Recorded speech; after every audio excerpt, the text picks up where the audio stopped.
Silakan Iji dulu ya, Bu Erni, bentar ya. Ya, silakan Iji. Halo Pak. Shalom, shalom, silakan. Gue masuk ya. Ayo mau nanya apa?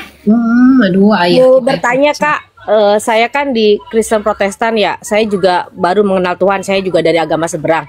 Yang kebetulan anak saya kan sekolah di Katolik. Ini saya mau tanyakan, di Protestan kenapa tidak sering disebutkan, maksudnya tidak terlalu diitukan tentang Bunda Maria, sementara kalau di Protestan itu Bunda Marianya yang diinikan gitu, seperti ada doa novena yang buat Bunda Maria gitu, sementara di Protestan itu nggak ada. Jadi eksistensi Bunda Maria di Protestan itu seperti apa sih Kak gitu?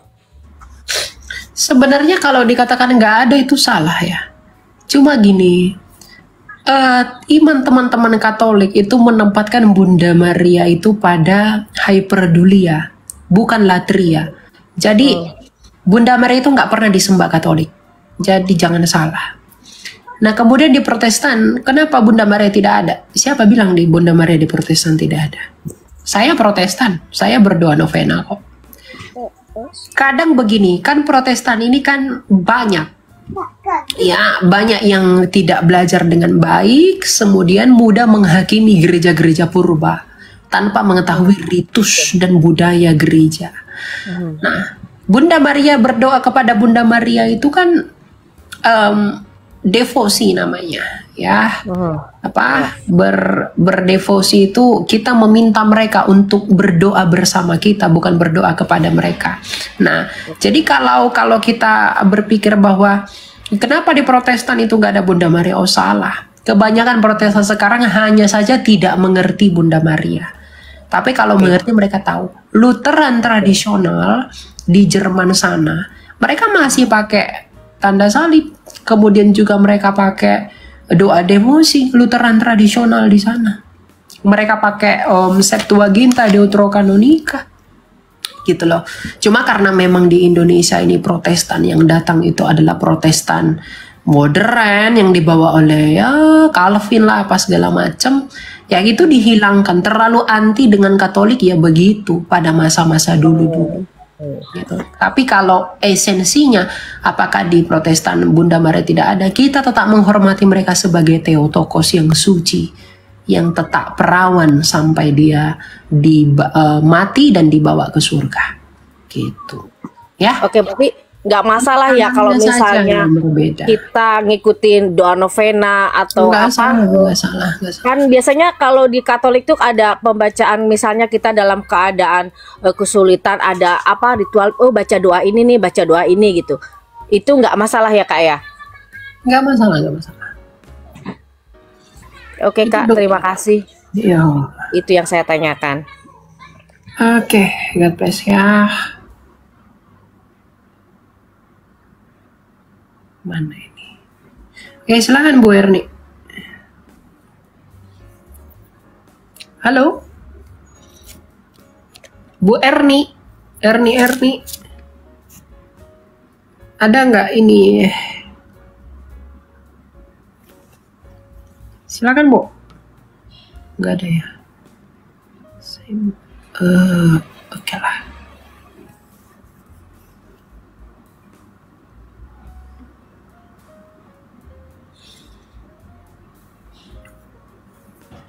Ya, silakan Bu Emi Jai. Halo, salam, selamat sore. Salam, selamat sore. Silakan. Saya cuma mau bertanya, mungkin dibantu untuk menjelaskan kira-kira apakah manusia yang diciptakan dalam Kejadian 1 ayat 26 dengan manusia yang diciptakan dalam Kejadian 2 itu sama atau gimana menurut anak Elia? Kejadian 1 ayat 26 dengan Kejadian 2. Ada di situ bahwa dalam Kejadian 2 juga itu seolah-olah ada penciptaan begitu. Karena dalam Kejadian 1 ayat 26 di situ marilah kita menciptakan mereka, Allah menciptakan, lalu Kejadian 2 ada juga dalam penciptaan gitu. Kejadian 2 ayatnya berapa? Ayat berapa? Ayat berapa ya? Nggak ada Bu. Ayatnya. Itu hanya menarasikan ulang. Coba kita baca mulai dari Kejadian 1 ayat 26, kan dikatakan begini. Ya. Baiklah kita menjadikan manusia menurut gambar dan rupa kita, supaya mereka berkuasa atas ikan-ikan di laut, burung-burung di udara, ternak seluruh bumi. Lalu di Kejadian 2 ayat 1 itu diulangi. Demikianlah diselesaikan langit dan bumi serta segala isinya. Pada hari ketujuh, deskripsi lagi.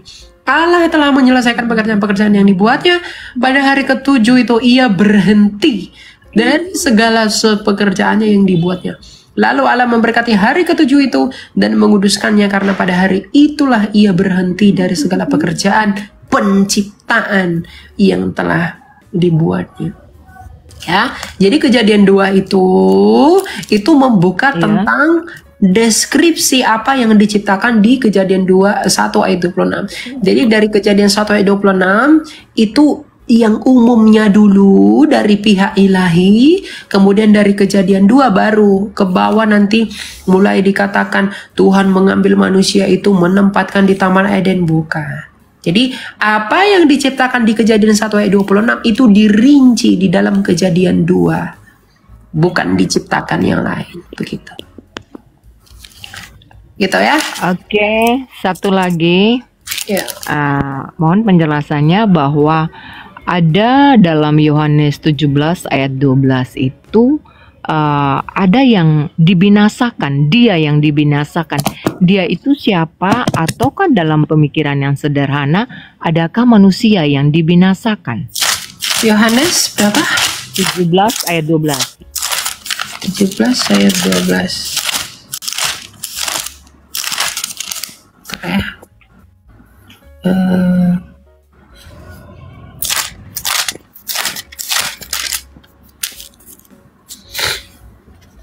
Selama aku bersama mereka, aku menjaga mereka dalam namamu yang telah engkau berikan kepadaku. Aku telah menjaga mereka dan tidak seorang pun dari mereka yang binasa selain dia yang memang harus binasa, supaya digenapi yang tertulis dalam kitab suci.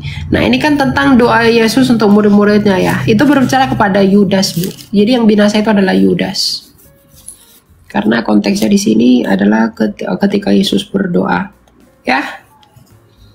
Oh, maksudnya ada pemikiran yang muncul bahwa adakah memang dia yang akan dibinasakan sesuai dengan apa yang sudah tersurat begitu? Ya, memang Yudas harus binasa karena memang dia adalah penggenapan dari yang menjual Yesus 30 keping perak itu. Gitu. Oke, karena sering muncul pertanyaan bahwa apakah memang ini berdasarkan pemikiran saya, kalau salah tolong diluruskan gitu. Ya. Apakah memang ada manusia yang diciptakan untuk dibinasakan? Ada pemikiran seperti itu? Tidak ada. Tuhan itu tahu bahwa nanti akan ada Yudas yang mengkhianati Yesus.